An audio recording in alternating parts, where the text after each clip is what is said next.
दिल्ली शराब ठेके के मामले में सीबीआई ने पहली गिरफ्तारी की है। सीबीआई ने इस केस में आरोपी विजय नायर को गिरफ्तार किया है। विजय नायर को सीएम अरविंद केजरीवाल का करीबी माना जाता है, जो कि एक एंटरटेनमेंट और इवेंट कंपनी के पूर्व सीईओ भी हैं। बीजेपी ने ट्वीट के जरिए चेतावनी दी है और सिसोदिया को लेकर तंज किया है कि केजरीवाल की तमन्ना जल्द पूरी होगी। राजस्थान में सियासी ड्रामे को लेकर पर्यवेक्षकों ने सोनिया गांधी को रिपोर्ट सौंप दी है। सूत्रों की माने तो रिपोर्ट में अशोक गहलोत को क्लीन चिट दी गई है, लेकिन पैरेलल बैठक बुलाने वालों के खिलाफ कार्रवाई की सिफारिश की गई है। इस बीच सचिन पायलट जयपुर से दिल्ली पहुंचे हैं। कांग्रेस अध्यक्ष चुनाव के लिए भी सरगर्मियां तेज हो गई हैं। चर्चा के लिए सोनिया गांधी ने ए.के. एंटनी को दिल्ली बुलाया है। खबर है कि शशि थरूर 30 सितंबर को अध्यक्ष पद के लिए पर्चा दाखिल करेंगे। शिवसेना विवाद में सुप्रीम कोर्ट से एकनाथ शिंदे गुट को बड़ी राहत मिली है। Justice D.Y.. चंद्रचूड़ की अध्यक्षता वाली संवैधानिक बेंच ने पार्टी पर शिंदे गुट के दावे को लेकर चुनाव आयोग की कार्रवाई पर लगी रोक हटा दी है। अब चुनाव आयोग शिवसेना के चुनाव चिन्ह पर फैसला कर सकता है। सुप्रीम कोर्ट का कदम उद्धव ठाकरे के लिए बड़ा झटका माना जा रहा है, क्योंकि उद्धव ने इस मामले में विधायकों की योग्यता का फैसला होने तक इलेक्शन कमीशन की कार्रवाई पर रोक लगाने की मांग की थी। सुप्रीम कोर्ट के फैसले के बाद शिंदे गुट ने चुनाव आयोग को चिट्ठी लिखकर जल्द फैसला लेने की अपील की है। गुजरात दौरे के दूसरे दिन अमित शाह ने गांधीनगर में कई परियोजनाओं का उद्घाटन किया। उन्होंने अपने पैतृक शहर मानसा में नवरात्रि के दूसरे दिन बहुचर माता मंदिर की आरती में हिस्सा लिया। अमित शाह ने गुजरात टेक्निकल यूनिवर्सिटी के एक कार्यक्रम में भी हिस्सा लिया। गांधीनगर में 750 बिस्तरों वाले अस्पताल के शिलान्यास कार्यक्रम के दौरान अमित शाह ने जमकर कांग्रेस पर निशाना साधा। उन्होंने कहा कि कांग्रेस ने स्वास्थ्य सेवाओं में सुधार करने की जगह स्वास्थ्य सेवाओं के नाम पर जमकर पैसा बनाया। गौरतलब है कि गुजरात में दिसंबर में चुनाव होने हैं। दिल्ली हाईकोर्ट ने आम आदमी पार्टी को बड़ा झटका दिया है। अदालत ने उपराज्यपाल वी.के. सक्सेना के खिलाफ आपत्तिजनक बयानों और विवादित पोस्ट को हटाने को कहा है। आबकारी नीति समेत कई मुद्दों पर सीबीआई जांच के आदेश के बाद आम आदमी पार्टी और उपराज्यपाल के बीच घमासान तेज हो गया था। आम आदमी पार्टी के विधायक दुर्गेश पाठक ने दिल्ली विधानसभा में उपराज्यपाल पर 1400 करोड़ रुपए के भ्रष्टाचार में शामिल होने का आरोप लगाया था। सुप्रीम कोर्ट ने ऐतिहासिक कदम उठाते हुए पहली बार अपनी संविधान पीठ की कार्रवाई का लाइव टेलीकास्ट शुरू कर दिया है। देश की सबसे बड़ी अदालत की 3 अलग अलग संवैधानिक पीठों में हुई सुनवाई को अब घर बैठे देखा जा सकता है। गौरतलब है कि ठीक 4 साल पहले यानी 27 सितंबर 2018 को देश के तत्कालीन प्रधान न्यायाधीश दीपक मिश्रा ने संवैधानिक महत्व के मामलों की कार्रवाई के लाइव टेलीकास्ट या वेबकास्ट करने का फैसला लिया था। राज्यपाल से तनातनी के बीच पंजाब सरकार ने विधानसभा का विशेष सत्र बुलाया। मुख्यमंत्री भगवंत मान ने विधानसभा में विश्वास प्रस्ताव पेश किया। विश्वास मत के विरोध में विपक्ष ने जोरदार हंगामा किया। हंगामे के बीच स्पीकर ने मार्शल को कांग्रेस विधायकों को बाहर निकालने के आदेश दिए। इस बीच भगवंत मान ने ऑपरेशन लोटस का आरोप लगाकर बीजेपी पर जमकर निशाना साधा। विधानसभा सत्र आयोजित करने को लेकर राज्यपाल और मान के बीच कई दिनों से खींचतान चल रही थी। इसके बाद राज्यपाल ने 27 सितंबर को सदन बुलाने की मंजूरी दे दी। जम्मू कश्मीर के कुलगाम में सुरक्षा बलों ने एनकाउंटर में एक आतंकी को मार गिराया। पुलिस के मुताबिक सुरक्षा बलों ने 2 आतंकवादियों को घेर रखा था, जिसमें से एक को ढेर कर दिया। आतंकियों के छिपे होने की खबर मिलने के बाद जैसे ही सुरक्षा बलों की संयुक्त टीम संदिग्ध स्थान की ओर बढ़ी तो छिपे हुए आतंकवादियों ने उन पर गोलीबारी शुरू कर दी। इसके जवाब में सुरक्षा बलों ने भी गोलियां चलाईं। इलाके में तलाशी अभियान अब भी जारी है। कश्मीर में 36 घंटे में ये दूसरा एनकाउंटर है। औरैया में छात्र की मौत के बाद जिले में तनाव बना हुआ है। चप्पे चप्पे पर पुलिस फोर्स की तैनाती की गई है। इस बीच पुलिस की गाड़ी को आग के हवाले करने का सीसीटीवी वीडियो सामने आया है। पिटाई के बाद बच्चे की मौत को लेकर औरैया सुलग रहा था। गुस्साए लोगों ने जमकर हंगामा काटा, आगजनी की और पथराव किया। गुनहगारों पर कड़ी कार्रवाई की मांग को लेकर प्रदर्शनकारियों ने शव को सड़क पर रखकर जाम लगाया और अंतिम संस्कार से मना कर दिया। प्रशासन के समझाने बुझाने के बाद घर वाले छात्र के अंतिम संस्कार के लिए तैयार हुए। उत्तराखंड की अंकिता भंडारी मर्डर केस को लेकर सियासत तेज हो गई है। भारत जोड़ो यात्रा के दौरान कांग्रेस के नेताओं ने बीजेपी पर निशाना साधा।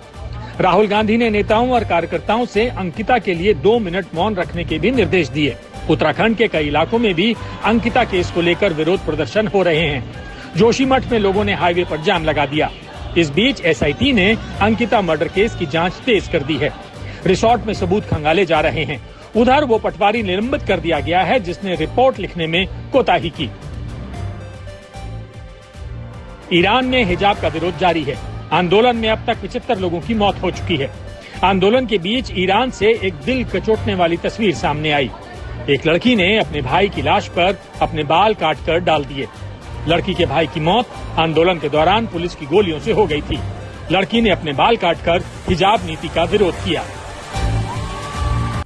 कल्पना कीजिए अगर हमारे समाज में, हमारी व्यवस्था में और हमारी न्यायपालिका और सरकारों में ऐसे लोगों का प्रवेश हो जाए जो आतंकवादियों को अपना आदर्श मानते हैं और जो भारत के टुकड़े टुकड़े करने का सपना देखते हैं, तो क्या होगा?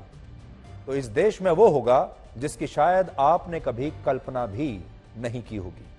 आज देश के 8 राज्यों में पीएफआई के 100 से ज्यादा ठिकानों पर इस हफ्ते की दूसरी बड़ी रेड हुई है और इस दौरान इस कार्रवाई में ऐसे लोगों को गिरफ्तार किया गया जो हमारे समाज में एक आम आदमी की तरह रह रहे हैं, जी रहे हैं और वो सब आपके आसपास है। लेकिन इनका मकसद भारत को अस्थिर करके, भारत के टुकड़े टुकड़े करके आईएस जैसे आतंकवादी संगठनों की मदद करना है और भारत में अगले 25 वर्षों में मुगलों जैसा इस्लामिक शासन लाने का ये सपना देखते हैं और उसी लक्ष्य को प्राप्त करने के लिए ये आगे बढ़ रहे हैं।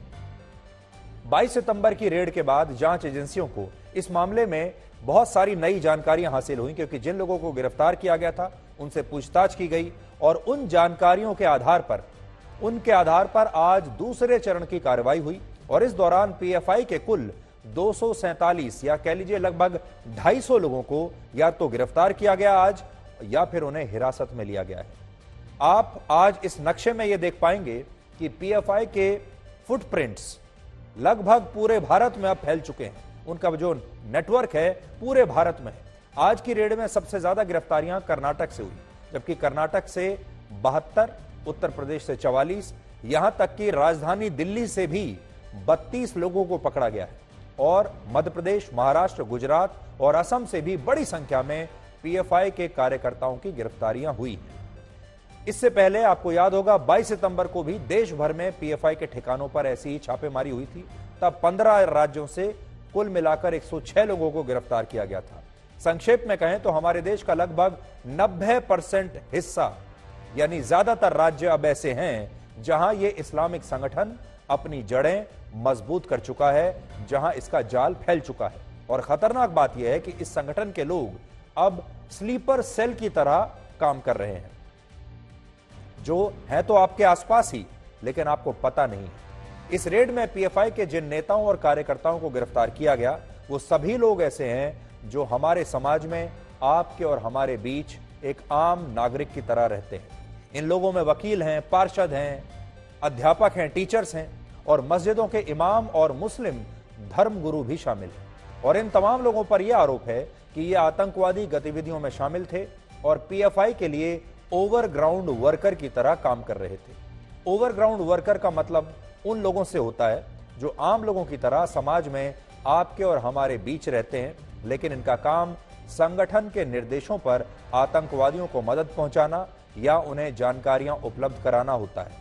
यानी आरोप है कि ये तमाम लोग आतंकवादियों के स्लीपर सेल्स की तरह काम कर रहे थे और हो सकता है कि आप में से बहुत सारे लोग इनसे कभी ना कभी मिले भी होंगे। लेकिन अब इस रेड से जो बातें पता चली उससे यह लगता है कि ये सारे लोग उस टाइम बॉम्ब की तरह है जो हमारे देश में लगातार टिक टिक कर रहे हैं और ये कभी भी फट सकते हैं और ये सब आपके और हमारे बीच में ही है। आज दिल्ली से भी पीएफआई के 32 सदस्यों को हिरासत में लिया गया, जो बहुत चौंकाने वाली बात है क्योंकि दिल्ली भारत की राजधानी है और सबसे बड़ी कार्रवाई दिल्ली के शाहीन बाग और जामिया नगर इलाके में हुई। शाहीन बाग वही इलाका है जहां 101 दिनों तक नए नागरिकता संशोधन बिल के खिलाफ एक बहुत बड़ा आंदोलन हुआ था और इस दौरान इस इलाके में एक ऐसी सीमा रेखा खींच दी गई थी जिसके पार तब मीडिया भी नहीं जा सकता था। और आज भी इन इलाकों में पुलिस के लिए कार्रवाई करना बहुत मुश्किल है। जैसे आप जानते हैं हमारे देश में हर शहर में एक इलाका ऐसा होता है जहां पुलिस भी जाने से घबराती है। शाहीन बाग दिल्ली का वही इलाका है। आज इन इलाकों में रेड से पहले स्पेशल फोर्सेस के जवानों को बाकायदा तैनात किया गया और ये जवान कार्रवाई के दौरान और उसके बाद वहां पर फ्लैग मार्च करते रहे ताकि वहां कोई सांप्रदायिक तनाव पैदा ना हो। तो सोचिए कितना बड़ा डर है इस बात का कि अगर पीएफआई पर कोई कार्रवाई की जाती है तो सांप्रदायिक दंगे फैलने का कितना बड़ा डर होता है और इस बात का कितना बड़ा डर है कि वहां पर हिंसा हो सकती है। तो एक तरफ जब रेड चल रही थी, दूसरी तरफ सुरक्षा बलों के जो जवान हैं वो लगातार चौकन्ने थे। इसके अलावा ड्रोन्स की मदद से भी पूरे इलाके की निगरानी की गई और इस दौरान जामिया नगर इलाके में धारा 144 लगी रही, यानी वहां एक स्थान पर 4 से ज्यादा लोग इकट्ठा नहीं हो सकते थे। ऐसा कहा जा रहा है कि पुलिस ने यह कदम जांच एजेंसियों की रेड को, छापेमारी को देखते हुए उठाया, लेकिन पुलिस ने अब से कुछ देर पहले यह स्पष्ट किया है कि इन इलाकों में धारा 144 लगाने का फैसला इस कार्रवाई की वजह से नहीं लिया गया था। चाहे किसी भी वजह से लिया गया था, लेकिन धारा 144 लगी है, आज ही के दिन लगी है।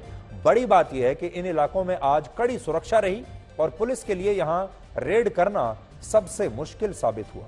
सोचिए आज हमारे देश में बहुत सारे इलाके ऐसे बन चुके हैं जहां देश के आम नागरिक और यहां तक कि सुरक्षा बल भी आसानी से जा नहीं सकते।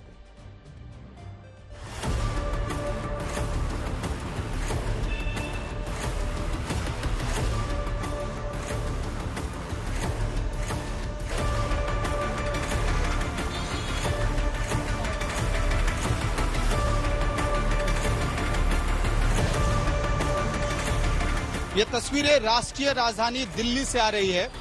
दिल्ली के शाहीन बाग इलाके से लगातार बड़ी संख्या में आपको जो अर्धसैनिक बल हैं, सीआरपी के जो जवान हैं वो दिखाई देंगे इस वक्त शाहीन बाग में गश्त लगाते हुए और इनके साथ साथ दिल्ली पुलिस के जवान भी चल रहे हैं और ड्रोन से भी शाहीन बाग पे इस वक्त नजर बना के रखी जा रही है।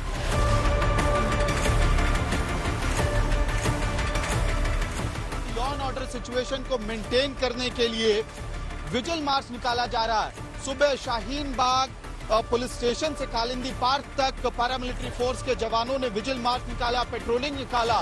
तो एक बार फिर से दिन में अब पेट्रोलिंग मार्च का दौर शुरू हो गया। ठीक ऊपर ड्रोन से नजर रखी जा रही है शाहीन बाग के इस पूरे नेबरहुड पे। आप हमारे आज तक के कैमरे पे देख रहे हैं कि किस तरह से दिल्ली पुलिस का ड्रोन शाहीन बाग के गलियों में इस वक्त चल रहा है और नीचे सड़कों पे पैरामिलिट्री फोर्स की गश्त हो रही है, पेट्रोलिंग हो रही है। आपने देखा होगा हमारे देश में जब ईडी या कोई और सुरक्षा एजेंसियां किसी अपराधी के ऊपर रेड करते हैं, किसी और व्यापारी के ऊपर रेड करते हैं या किसी के यहां भी रेड करने के लिए जाते हैं, तो ऐसे सुरक्षा इंतजाम कभी नहीं होते। इस तरह की जो आशंकाएं होती हैं कि कहीं भी हिंसा हो जाएगी, सांप्रदायिक दंगे हो जाएंगे, इस तरह की बातें वहां नहीं होती। लेकिन जब पीएफआई जैसे संगठनों पर कोई कार्रवाई की जाती है, रेड की जाती है, इनके लोगों को गिरफ्तार किया जाता है, तो पूरा देश या पूरा इलाका खतरे में आ जाता है और उसके बाद इतने सुरक्षा के इंतजाम करने पड़ते हैं जैसा कि आपने देखा, क्योंकि हमारी सुरक्षा एजेंसियां भी जानती हैं कि इन लोगों के गले तक पहुंचना, इन लोगों के कॉलर पर हाथ डालना आसान काम नहीं है और ये लोग मिनटों में देश में आग लगा सकते हैं।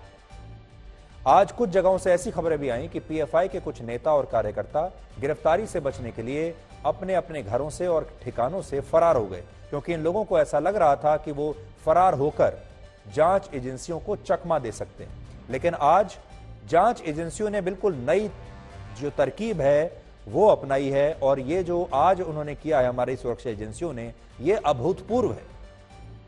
आज सुरक्षा एजेंसियों ने ऐसे तमाम लोग जो कि फरार हो गए थे, इनके परिवारों को हिरासत में ले लिया और अपने साथ उन्हें पुलिस थाने ले गई। फिलहाल उत्तर प्रदेश, महाराष्ट्र और कर्नाटक से पीएफआई के संदिग्धों के, बहुत सारे संदिग्धों के फरार होने की खबरें हैं, लेकिन हमारी जांच एजेंसियां इस बार चुप नहीं बैठी, हाथ पर हाथ रखकर नहीं बैठी कि ये लोग तो फरार हो गए, अब क्या किया जाएगा। इन्होंने ये किया कि परिवार में जो बाकी के लोग थे उन्हें धर लिया और उन्हें अपने साथ ले गए और इनसे कह दिया कि जब तक आपके जो लोग फरार हुए हैं, जो संदिग्ध हैं, जब तक वो नहीं आएंगे तब तक परिवार के सदस्य यहीं बैठे रहेंगे इनकी हिरासत में। ये एक नई चीज की गई है, क्योंकि हो सकता है इन लोगों को यही भाषा समझ में आए। अब आप ये देखिए कि पीएफआई के निशाने पर कौन कौन था, इससे आपको ये समझ में आएगा कि इनके इरादे कितने खतरनाक हैं। पीएफआई के लोग प्रधानमंत्री नरेंद्र मोदी की हत्या करना चाहते थे और इसके लिए उन्होंने पटना में स्थित फुलवारी शरीफ की जगह को चुना था। यह वही स्थान है जहां प्रधानमंत्री मोदी ने जुलाई के महीने में एक पब्लिक रैली की थी और इस रैली के बाद बिहार पुलिस ने अतहर परवेज नाम के एक संदिग्ध को गिरफ्तार किया था, जिस पर यह आरोप है कि वो प्रधानमंत्री मोदी की हत्या करने के लिए साजिश रच रहा था। अतहर परवेज पीएफआई का वही कार्यकर्ता है जिसके पास से बिहार पुलिस को कुछ दस्तावेज मिले थे, जिनमें यह लिखा था कि अगले 25 वर्षों में भारत में कैसे वही इस्लामिक शासन लाया जाएगा जो अंग्रेजों से पहले मुगलों के जमाने में हुआ करता था। प्रधानमंत्री के अलावा पीएफआई के ये लोग बीजेपी के कुछ और बड़े नेताओं की भी हत्या करना चाहते थे। आरएसएस का नागपुर स्थित मुख्यालय भी इनके निशाने पर था और ये कश्मीर में भी आतंकवादी गतिविधियों को अंजाम दे रहे थे। कश्मीर में जो आतंकवादी सक्रिय हैं उनकी लगातार मदद कर रहे थे। इसके अलावा उत्तर प्रदेश के मेरठ से जांच एजेंसियों ने पीएफआई के एक और कट्टर समर्थक को गिरफ्तार किया है, जिसका नाम है मोहम्मद शादाब। जांच एजेंसियों को इस व्यक्ति के पास से आईएसआईएस और कश्मीरी में लिखा हुआ कश्मीर में मौजूद आतंकवादी संगठनों से जुड़े कुछ भड़काऊ वीडियो और किताबें मिली और ऐसा कहा जा रहा है कि यह व्यक्ति एक आम आदमी की तरह ही उस इलाके में रह रहा था और किसी को ना तो शक था, ना किसी ने सोचा कि इसके दिमाग में भारत के लिए इतनी नफरत हो सकती है। इन बातों से आप साफ समझ जाएंगे कि यह इस्लामिक संगठन भारत के लिए और भारत के समाज के लिए और नागरिकों के लिए कितना खतरनाक है। और इसलिए आज हम एक बार फिर से पीएफआई पर पूर्ण प्रतिबंध लगाने की मांग करते हैं। आपने देखा होगा हमने पिछले कई समय से लगातार हम ये मुहिम चला रहे हैं पीएफआई के खिलाफ, ताकि पीएफआई का जो असली और खतरनाक चेहरा है वो देश के लोगों तक, आपके लोगों तक पहुंचे, आप देख पाएं। सरकार तो जानती ही है, लेकिन सरकार पर भी हम सरकार से ये कहना चाहते हैं कि अब समय आ चुका है कि पीएफआई पर पूर्ण रूप से कानूनी पाबंदी लगे। और हम इतने दिन से इस बात पर ये मेहनत कर रहे हैं, लगातार आपको ये खबर दिखा रहे हैं और मीडिया का काम भी यही है कि वो देश के लोगों को सच्चाई दिखाए और साथ ही सरकार को भी ये बताए कि इस समय क्या आवश्यकता है। और हमें जो हमारे विश्वस्त सूत्रों से पता चल रहा है वो ये है कि सरकार अब बहुत गंभीरता से पीएफआई पर पाबंदी लगाने के बारे में विचार कर रही है और ये पाबंदी अब कभी भी लगाई जा सकती है। और आप जब ये पाबंदी लग जाएगी तब आप समझ पाएंगे कि आज तक पर हमने ये जो मुहिम चलाई है पीएफआई के खिलाफ, ये मुहिम कितनी महत्वपूर्ण रही है। हालांकि पीएफआई का ये कहना है कि ये पूरी तरह ये जो कार्रवाई है ये राजनीति से प्रेरित है और वो गिरफ्तार किए गए अपने तमाम लोगों को क्रांतिकारी मानता है, आतंकवादी नहीं, क्रांतिकारी कहता है उनको। पीएफआई ने अपने इन तमाम कार्यकर्ताओं को रिपब्लिक वॉरियर का नाम दिया है। इन्हें रिपब्लिक वॉरियर बताते हुए इन्होंने एक पोस्टर जारी किया है जिसमें उसके कुल 14 बड़े नेताओं की तस्वीरें छापी गई हैं और इनमें पीएफआई का चेयरमैन है, पीएफआई का महासचिव और इसके नेशनल काउंसिल के मेंबर्स जो हैं उनकी तस्वीरें भी इस पोस्टर में है। आप देख सकते हैं कि इन्हें जरा भी ना तो लज्जा है, ना जरा भी इन्हें कोई शर्म है और ना ही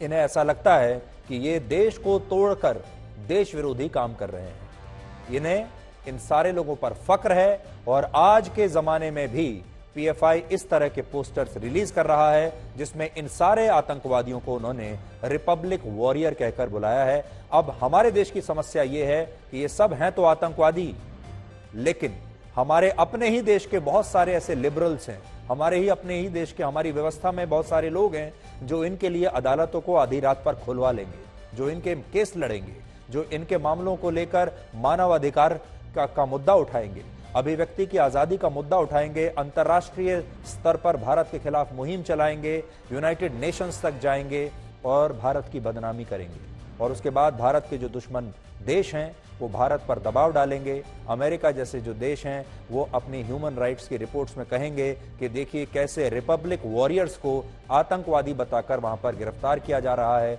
और वहां अत्याचार हो रहे हैं। ये पूरा एक इकोसिस्टम है। अब हमारे देश के ही अपने कुछ वकील, हमारे एनजीओज ये इकट्ठे हो जाएंगे और इनकी मदद के लिए सामने आएंगे। इस पोस्टर के जरिए पीएफआई अब सोशल मीडिया पर एक हस्ताक्षर अभियान चला रहा है और इसके तहत देश के मुसलमानों से उनका समर्थन पीएफआई मांग रहा है। अब बड़ी बात यह है कि इस अभियान का संचालन पीएफआई के उस संगठन द्वारा किया जा रहा है जो भारत में मानव अधिकारों की दुकान चलाता है और इस संगठन को National Confederation of Human Rights Organisation कहते हैं और यह पीएफआई की ही एक इकाई है। एनआईए ने पीएफआई के बारे में कौन सी चौंकाने वाली नई जानकारियां दी हैं? एनआईए ने अदालत को बताया है कि पीएफआई के ये लोग आतंकवादी गतिविधियों में शामिल हैं।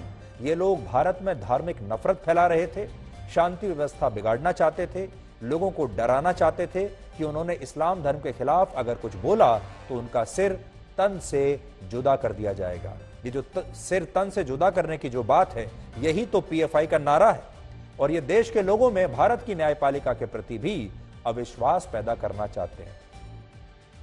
अब आपको यह बताएंगे हम कि इस रेड को लेकर भारत के मुसलमानों के मन में क्या चल रहा है। देखिए, पीएफआई जैसे जो संगठन है वो हर रेड को एक धार्मिक एंगल से पेश करना चाहते हैं। वो इस पर धार्मिक कार्ड खेलकर सांप्रदायिक तनाव पैदा करना चाहते हैं। अब हमारे देश के जो मुसलमान हैं उन्हें यह तय करना है कि वो पीएफआई के साथ हैं या पीएफआई के खिलाफ हैं। हमारे देश के मुसलमानों को अब यह तय करना है कि क्या वो भी वही सपना देखते हैं जो पीएफआई का सपना है, यानी भारत के टुकड़े टुकड़े करना। ये हमारे देश के मुसलमानों को सोचना है और आज हमारी टीम ने देश के अलग अलग राज्यों में जाकर मुस्लिम समुदाय के लोगों से बात की है और आपको जानकर बड़ी हैरानी होगी आज कि हमारे देश के कुछ मुसलमान तो इस कार्रवाई का विरोध कर रहे हैं, लेकिन देश में बहुत सारे मुसलमान ऐसे भी हैं जो ये मानते हैं कि पीएफआई पर कड़ी कार्रवाई होनी चाहिए क्योंकि पीएफआई की वजह से वो भी बदनाम हो रहे हैं। आज आप हमारी इस रिपोर्ट को इस रेड पर किया गया सबसे बड़ा सर्वे भी कह सकते हैं, जिसमें हमने ये समझने की कोशिश की कि ग्राउंड जीरो पर इन रेड्स को लेकर मुस्लिम आबादी क्या सोच रही है। इसलिए ये आज की सबसे यूनिक और सबसे खास रिपोर्ट है जो आज आप सबको बहुत ध्यान से देखनी चाहिए। देखिए, मैं आपके माध्यम से बात बता दूं कि जिस तरह कहते हैं कि हमारे पास पर्याप्त सबूत हैं इनको गिरफ्तार करने के लिए या कुछ करने के लिए, तो ये कार्रवाई क्यों नहीं कर रहे हैं। एक चीज़ तो ये हो गई, परमिशन तो आप ही लोगों ने दी, इनके पास जो फंडिंग बाहर की भी आ रही है उसकी परमिशन भी आपने ही दी, तो ये भी एक पार्टी की तरह काम कर रही है मुल्क के अंदर। अभी नगर निगम के चुनाव हुए थे, इनके कई पार्षद जीत कर आए। भाई, अगर आपको शक था तो इस पार्टी को इलेक्शन कमीशन को बैन कर जाना चाहिए था, उन्होंने क्यों नहीं बैन करा। नहीं, जिस तरह हमारे लिए कांग्रेस है, बीजेपी है, इस तरह ये भी एक पार्टी है, एमआईएम की तरह जो चुनाव लड़ रही है। इसका धर्म से कोई भी कहीं से कहीं तक कोई ताल्लुक नहीं है। अगर हमारे भारत की शांति कोई भंग करता है, चाहे वो कोई भी संगठन हो, उसकी पुख्ता जो है जांच की जाए। अगर वो दोषी पाया जाता है तो उसके खिलाफ बिल्कुल कड़ी कार्रवाई की जाए। इस कार्रवाई को हम लोग के लिए बहुत नुकसानदेह है, इससे हमारे मोहल्ले की बदनामी है। इसको गवर्नमेंट से अपील है, सख्त से सख्त कार्रवाई की जाए, ऐसे लोगों से हमें और मोहल्ले निवासियों को बचाया जाए। पीएफआई को कैसे देखते हैं आप लोग? पीएफआई को तो खैर सरकार बेहतर समझे, लेकिन हम भी अच्छी नज़र से नहीं देखते हैं। पीएफआई हमें नहीं लगता कि अच्छी संस्था है। उस कार्रवाई को हम सही मानते हैं, लेकिन टारगेट शाहीन बागी क्यों? मुद्दा ये आ रहा है, कोई यहाँ पे कोई ऐसे क्रिमिनल आदमी तो कोई ऐसे मिला नहीं है। हाँ, ये है कि यहाँ वायलेंशन हुआ था, तो इसका मतलब ये नहीं कि यहाँ पे कोई उग्रवादी है या कुछ, ऐसा कुछ नहीं है। यहाँ सब आदमी सब सही है, नॉर्मल है। देखिए, जांच करना कोई बुरी चीज नहीं है, मैं नहीं उसको गलत नहीं मानती हूँ, लेकिन जांच एकदम राइट वे में जाए। मतलब कोई किसी पे हम झूठा आरोप या प्रत्यारोप न लगाए। तो निष्कर्ष ये है कि अभी तक तो हमारे देश के कानून ने ही पीएफआई जैसी संस्थाओं को ऑपरेट करने की आजादी दी है। पीएफआई जैसी संस्थाएं चुनाव भी लड़ती हैं, जैसा कि अभी एक सज्जन कह भी रहे थे, और अब इसका एक ही हल नजर आता है और वो है पीएफआई पर परमानेंट पाबंदी। क्योंकि जांच तो बहुत हो गई, कार्रवाई बहुत हो गई, रेड भी बहुत हो गई।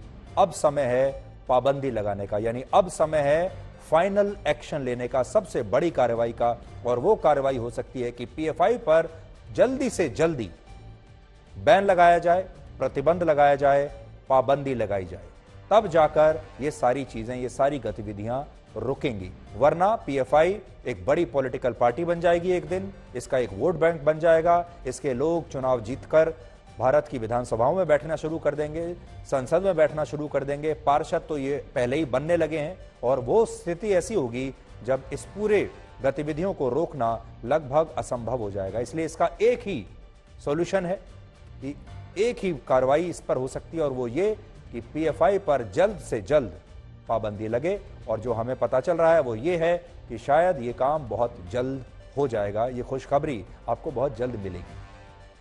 इस कार्रवाई पर इस्लामिक संस्थाओं और राजनीतिक दल जो हैं वो भी अपनी अपनी राजनीति कर रहे हैं, उन्होंने भी बहुत सारे रिएक्शंस दिए हैं, वो भी आज आपको देखने चाहिए। एनआईए एक सक्षम जांच एजेंसी है जो राज्यों के साथ मिल करके जो जानकारियां आ रही हैं, जिस तरह के संदेह हैं और जिन लोगों की गिरफ्तारियां हुई हैं, जिन्होंने रिमांड के दौरान अपनी जांच में जो कुछ कहा होगा, उसी के आधार पर जांच एजेंसियां अपनी कार्रवाई कर रही हैं। कि गतिविधियां अगर ठीक होती तो कार्रवाई क्यों होती?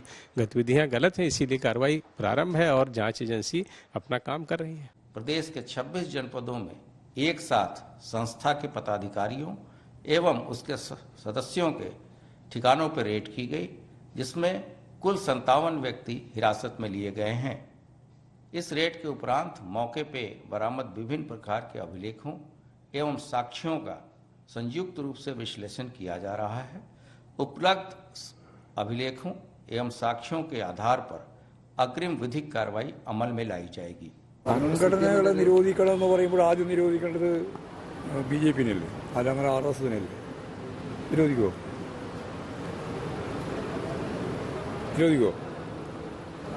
ആർഎസ് ആണല്ലോ ഏറ്റവും പ്രധാനപ്പെട്ട വർഗീയവാദ സംഘടനാ പ്രവർത്തനം നടത്തിക്കൊണ്ടിരിക്കുന്ന ഒരു വിഭാഗം. അവരെ നിരോധിക്കുമോ? ആരെയും നിരോധിച്ചതുകൊണ്ട് മാത്രം ഒരു പ്രശ്നം പരിഹരിക്കാൻ കഴിയുമെന്ന് ഞങ്ങൾക്ക് തോന്നുന്നില്ല. മുമ്പ് ആർഎസിനെ നിരോധിച്ചിട്ടുണ്ട്, പണ്ട് CPM എന്ന് പറഞ്ഞാൽ CPI നിരോധിച്ചിട്ടുണ്ട്. നിരോധിച്ചതുകൊണ്ട് മാത്രം ഒരു പ്രസ്ഥാനവും അതിന്റെ ആശയവും അവസാനിക്കുന്നില്ല. आपको लगता होगा कि आपने पीएफआई से जुड़ी तमाम खबरें या तो टीवी पर देख ली या अखबारों में पढ़ ली, लेकिन इसका असर क्या होता है ये आप शायद समझ नहीं पाए होंगे। ये जिस तरह की कट्टरपंथी विचारों को हमारे समाज में फैला रहे हैं, उसका असर बहुत गहरा होता है। और अब आप देखिए इसका असर हमारे समाज पर क्या होता है। इसे समझने के लिए आप मुंबई से आई आज की ये खबर समझिए और देखिए। मुंबई में इकबाल शेख नाम के एक व्यक्ति ने कुछ समय पहले एक हिंदू लड़की से शादी की थी, और ये उसकी दूसरी शादी थी, यानी इकबाल की दूसरी शादी थी।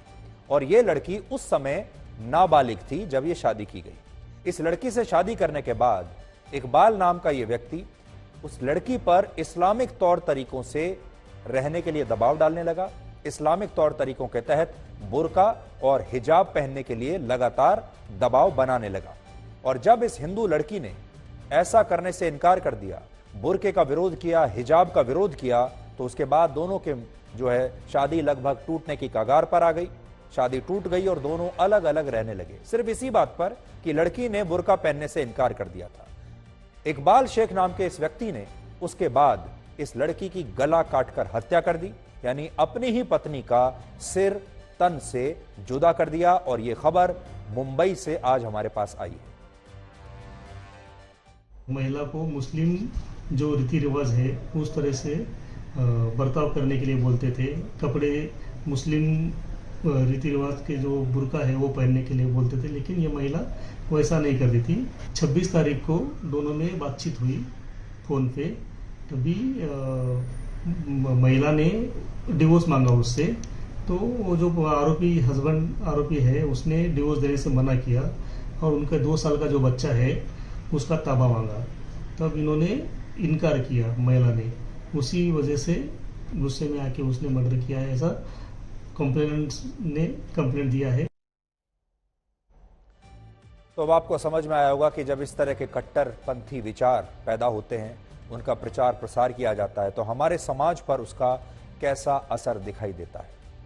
और हम ये उम्मीद करते हैं कि हमारी ये जो मुहिम है पीएफआई के खिलाफ, ये बेकार नहीं जाएगी और बहुत जल्द पीएफआई पर आपको पूर्ण पाबंदी देखने को मिलेगी। अब ब्लैक एंड व्हाइट में हम आपके सामने अमेरिका को एक्सपोज करेंगे। अमेरिका ने हाल ही में पाकिस्तान को F-16 लड़ाकू विमानों के रखरखाव के लिए 3600 करोड़ रुपए की आर्थिक मदद दी है और यह पैसा इतना ज्यादा है कि इससे पाकिस्तान कुछ और नए F-16 लड़ाकू विमान भी अमेरिका से खरीद सकता है। इससे भी बड़ा मजाक ये है कि अमेरिका ने इस आर्थिक मदद का यह कहते हुए बचाव किया है कि वो आतंकवाद को रोकना चाहता है, इसलिए उसने आतंकवाद से लड़ने के लिए पाकिस्तान को यह पैसा दिया है। लेकिन सच यह है कि अमेरिका ऐसा पहली बार नहीं कर रहा। इससे पहले अमेरिका ने आतंकवाद को रोकने के नाम पर पाकिस्तान को F-16 लड़ाकू विमानों की एक पूरी की पूरी फ्लीट तोहफे में दी थी। वर्ष 1983 में अमेरिका ने पाकिस्तान को पहला F-16 विमान सौंपा था और आज पाकिस्तान के पास कुल मिलाकर 85 F-16 लड़ाकू विमान हैं और इन विमानों को अपग्रेड करने से लेकर इनके स्पेयर पार्ट्स बदलने का सारा खर्च अमेरिका ये कहते हुए उठाता रहा है कि वो आतंकवाद के खिलाफ लड़ाई लड़ रहा है और इसलिए पाकिस्तान को ये मदद देता है। लेकिन आज आप खुद सोचिए कि क्या आपने कभी ये सुना है या देखा है कि पाकिस्तान ने F-16 विमानों का इस्तेमाल किसी आतंकवादी कैंप पर कार्रवाई करने के लिए किया हो? पाकिस्तान ने इन हथियारों का इस्तेमाल आतंकवादियों को मारने के लिए किया हो?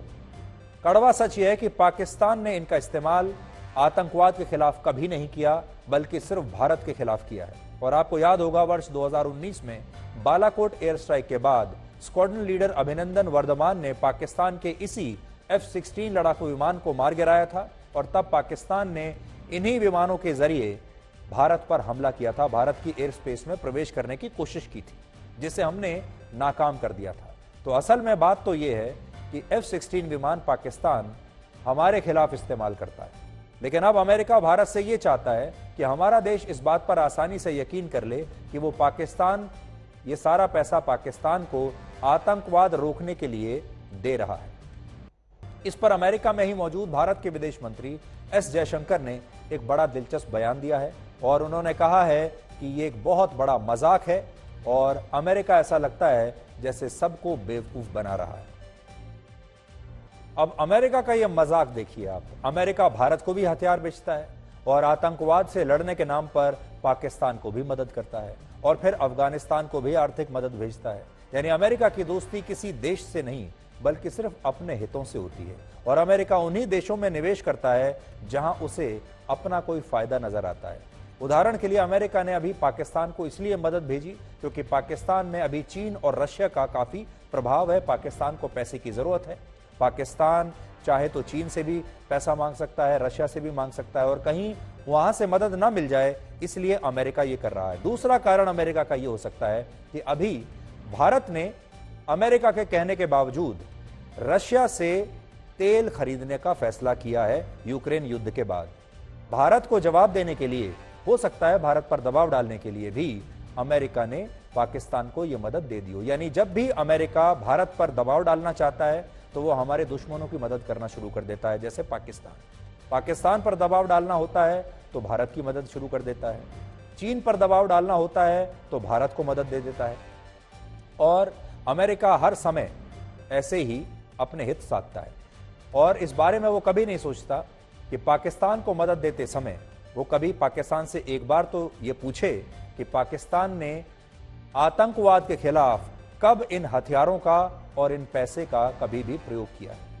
वर्ष 2003 से 2018 के बीच अमेरिका ने आतंकवाद रोकने के लिए पाकिस्तान को 33 बिलियन यूएस डॉलर्स यानी 2,69,000 करोड़ रुपए की मदद दी है। लेकिन दुर्भाग्यपूर्ण यह है कि यह सारा पैसा आतंकवाद को रोकने पर नहीं बल्कि आतंकवाद को बढ़ावा देने पर खर्च हुआ और अमेरिका ने अपनी आंखों पर पट्टी बांधे रखी।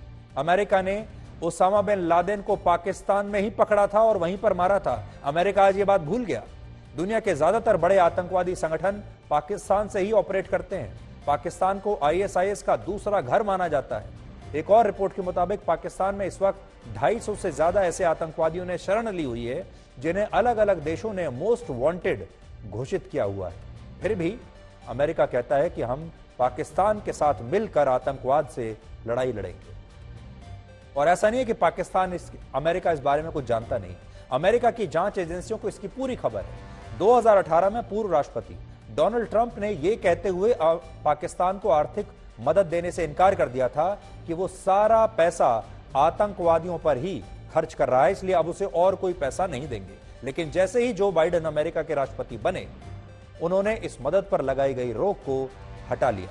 इस मुद्दे पर अमेरिका के विदेश मंत्रालय के प्रवक्ता ने कहा है कि वो भारत और पाकिस्तान को अपने सहयोगियों के तौर पर देखते हैं और कई मामलों में दोनों देशों के साझा सिद्धांत हैं। दोनों देशों के साथ बहुत सारी चीजें वो साझा करते हैं। ये एक बड़ा चुटकुले जैसा बयान है, आप भी सुनिए। तो देखिए, व्हाइट हाउस कहता है, अमेरिका कहता है कि हम पाकिस्तान के साथ भी वैल्यूज शेयर करते हैं, भारत के साथ भी हम वैल्यूज शेयर करते हैं। आज कोई इनसे ये पूछे कि पाकिस्तान के साथ अमेरिका कौन से सिद्धांत, कौन से वैल्यूज शेयर करता है, और उसने कभी अमेरिका से ये पूछा कि जो हथियार हम दे रहे हैं, जो पैसा हम दे रहे हैं, उसे पाकिस्तान ने कब, कहां और कैसे आतंकवादियों के खिलाफ इस्तेमाल किया है। एक तरफ अमेरिका आतंकवाद रोकने के लिए पाकिस्तान को पैसा लगातार देता जा रहा है, दूसरी तरफ अमेरिका का अपना मीडिया जम्मू कश्मीर के मुद्दे पर भारत के खिलाफ ही दुष्प्रचार करता है। कल जब विदेश मंत्री एस जयशंकर से इस बारे में सवाल पूछा गया तो उन्होंने अमेरिका के कुछ अखबारों और मीडिया हाउसेस पर भी बड़ा निशाना साधा, और उनका आज का ये जो बयान है ये भी आज आपको ध्यान से सुनना चाहिए। हम आपको जापान लेकर चलते हैं, जहां आज पूर्व प्रधानमंत्री शिंजो आबे का राजकीय सम्मान के साथ अंतिम संस्कार किया गया, और इस दौरान प्रधानमंत्री मोदी और अमेरिका की उपराष्ट्रपति कमला हैरिस समेत दुनिया भर के 700 से ज्यादा बड़े नेता इस अंतिम संस्कार में शामिल हुए हैं। इस अंतिम संस्कार से पहले प्रधानमंत्री मोदी और जापान के प्रधानमंत्री के बीच एक विशेष मुलाकात हुई, जिसमें प्रधानमंत्री मोदी अपने पुराने दोस्त शिंजो आबे को याद करते हुए काफी भावुक हो गए।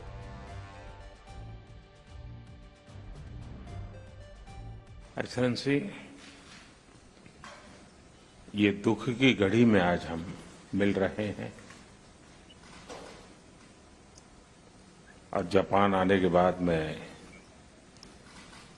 अपने आप को ज्यादा शोकातुर अनुभव कर रहा हूं, क्योंकि पिछली बार जब मैं आया तब अबे शांत से बहुत लंबी बातें हुई थी, और कभी सोचा ही नहीं था कि जाने के बाद ऐसी खबर सुनने के नौबत आएगी। हमारी दोस्ती ने एक वैश्विक प्रभाव पैदा करने में भी बहुत बड़ी भूमिका निभाई, भारत और जापान की दोस्ती ने, और इन सब के लिए आज भारत की जनता अबे शांत को बहुत याद करती है, जापान को बहुत याद करती है। भारत एक प्रकार से अबे शांत को मिस कर रही है। अब ये तस्वीरें देखिए जो जापान की राजधानी टोक्यो से आई हैं। आज टोक्यो के सबसे बड़े इंडोर स्टेडियम में शिंजो आबे का राजकीय सम्मान के साथ अंतिम संस्कार हुआ, और इस दौरान उनकी पत्नी, जिनका नाम है अकी आबे, वो उनकी अस्थियां लेकर वहां पहुंची, और इसके बाद जापान की रॉयल फैमिली ने शिंजो आबे को श्रद्धांजलि दी।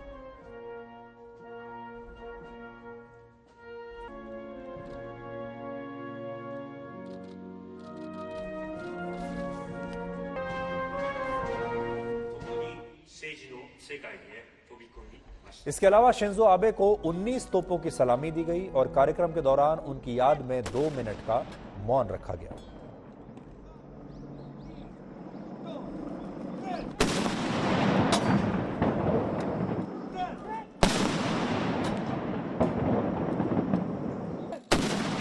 इस अंतिम संस्कार में प्रधानमंत्री मोदी और अमेरिका की उपराष्ट्रपति के अलावा सिंगापुर, ऑस्ट्रेलिया और दक्षिण कोरिया के प्रधानमंत्री भी शामिल हुए, और यूरोपियन यूनियन के अध्यक्ष और वियतनाम और इंडोनेशिया के राष्ट्रपतियों ने भी इसमें हिस्सा लिया।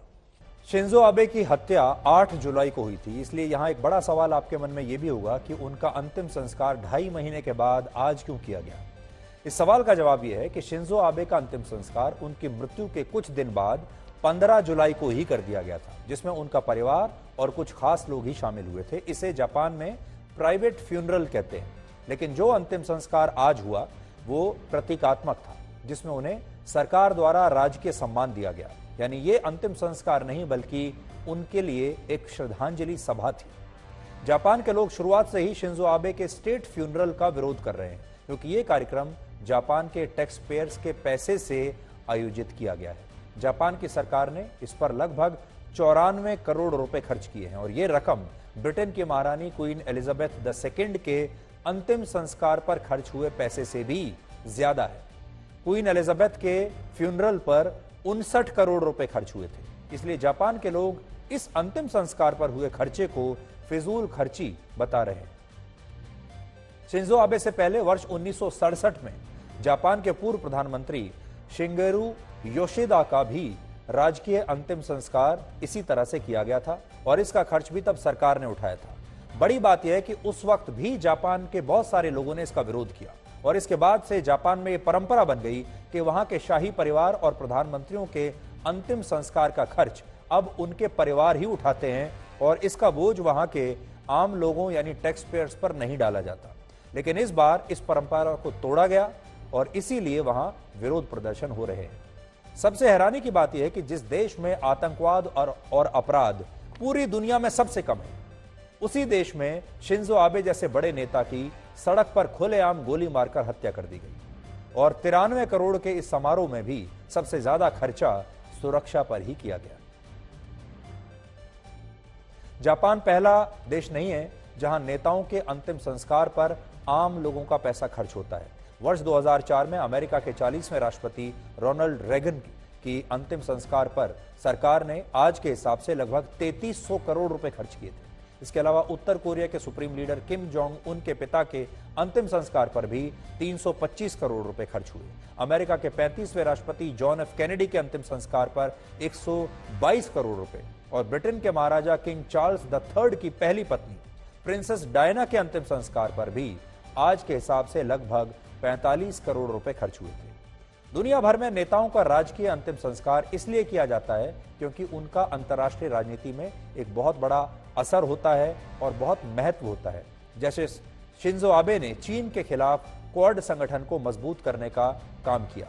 अगर शिंजो आबे नहीं होते तो शायद क्वाड कभी सफल ना हो पाता। शिंजो आबे जापान में सबसे ज्यादा 9 साल तक प्रधानमंत्री रहे और इस दौरान उन्होंने जापान की नीतियों में बड़े बड़े बदलाव किए। चीन की चुनौती से निपटने के लिए अमेरिका और बाकी पश्चिमी देशों से अपने रिश्ते मजबूत किए। इसलिए आज जब चीन जापान की कूटनीतिक घेराबंदी कर रहा है, तब जापान की ये जो फ्यूनरल डिप्लोमेसी है उससे जापान को बहुत फायदा होगा। इसलिए ये जो फ्यूनरल्स होते हैं, ये सिर्फ फ्यूनरल के बजाय इसको आप फ्यूनरल डिप्लोमेसी भी कह सकते हैं। और बड़े बड़े जो देश हैं वो अपने बड़े नेताओं के फ्यूनरल्स पर एक तरह की फ्यूनरल डिप्लोमेसी भी करते हैं। ये एक तरह का शक्ति प्रदर्शन भी होता है जिससे लोगों को पता चलता है कि उस देश का या उस नेता का अंतर्राष्ट्रीय स्तर पर कितना ज्यादा प्रभाव था। शिंजो आबे का भारत से भी बड़ा गहरा रिश्ता था और एक बार एक इंटरव्यू में उन्होंने प्रधानमंत्री मोदी को अपना सबसे अच्छा दोस्त बताया था। वर्ष 2014 से मई 2022 के बीच प्रधानमंत्री मोदी ने 5 बार जापान का दौरा किया और जब वो गुजरात के मुख्यमंत्री थे तब भी उन्होंने 2 बार जापान की यात्रा की थी। इसके अलावा शिंजो आबे भी प्रधानमंत्री मोदी के निमंत्रण पर 2 बार भारत आए। पहली बार उन्होंने 2015 में भारत का दौरा किया जब काशी में उन्होंने प्रधानमंत्री मोदी के साथ गंगा आरती की थी। आपको ये तस्वीरें भी याद होंगी, आज आप देखिए वो तस्वीरें। और दूसरी बार वो वर्ष 2017 में भारत आए जब वो मोदी के साथ अहमदाबाद के साबरमती आश्रम गए थे। इसके अलावा शिंजो आबे जब 2007 में भारत के दौरे पर आए थे तब उन्होंने हमारे देश की संसद को भी संबोधित किया था।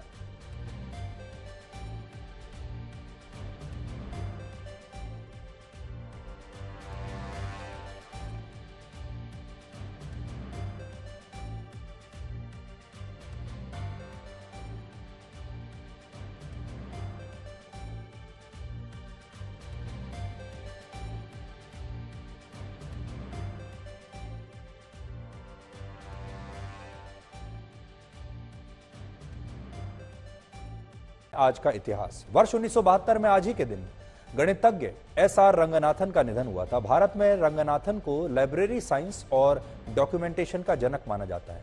1931 में उन्होंने 5 लॉज ऑफ लाइब्रेरी साइंस की थ्योरी दी थी। जिसमें लाइब्रेरी सिस्टम को चलाने के लिए जरूरी सिद्धांत बनाए गए। इसे लाइब्रेरी साइंस का आदर्श भी कहा जाता है और एसआर रंगनाथन 1944 से 1953 तक इंडियन लाइब्रेरी एसोसिएशन के अध्यक्ष रहे। साथ ही वो library association of great Britain के वाइस प्रेसिडेंट भी थे। उनके जन्मदिन पर भारत में नेशनल लाइब्रेरी डे मनाया जाता है। एल्बर्ट आइंस्टीन ने वर्ष 1905 में आज ही के दिन मास और एनर्जी को जोड़ते हुए E=mc² की इक्वेशन को दुनिया के सामने रखा था। इस इक्वेशन में E का मतलब एनर्जी, M यानी मास और C मतलब प्रकाश की गति है। इस इक्वेशन से यह सिद्ध हुआ था कि मास और एनर्जी एक दूसरे से जुड़े हुए हैं और यह इक्वेशन आपने अपने स्कूल में भी जरूर पढ़ी होगी। हिंदी सिनेमा के मशहूर निर्देशक यश चोपड़ा का जन्म आज ही के दिन वर्ष 1932 में हुआ था। यश चोपड़ा ने अपने जीवन में 50 फिल्मों का निर्देशन किया। उन्होंने अपनी प्रोडक्शन कंपनी यशराज फिल्म्स के जरिए वक्त, दीवार, त्रिशूल, काला पत्थर, कभी कभी, सिलसिला, चांदनी और लम्हे जैसी बहुत सारी फिल्मों का सफल फिल्मों का निर्देशन किया। स्विट्जरलैंड में यश चोपड़ा के नाम पर एक झील भी है और जिसका नाम है चोपड़ा लेक, और स्विट्जरलैंड की एक ट्रेन का नाम भी उन्हीं के नाम पर रखा गया है। और ऐसा इसलिए कि वो अपनी फिल्मों की शूटिंग अक्सर स्विट्जरलैंड में किया करते थे। और जो आज आप तस्वीर देख रहे हैं, ये तस्वीर मैंने ही स्विट्जरलैंड में ली थी। ये उसी ट्रेन की तस्वीर है जिसका नाम यश चोपड़ा के नाम पर रखा गया था। ये देखिए, यहाँ पर इस ट्रेन में यश चोपड़ा के सिग्नेचर उस ट्रेन पर लगे हुए हैं और ये वो विशेष ट्रेन है जो कि यश चोपड़ा की याद में स्विट्जरलैंड में चलाई जाती है।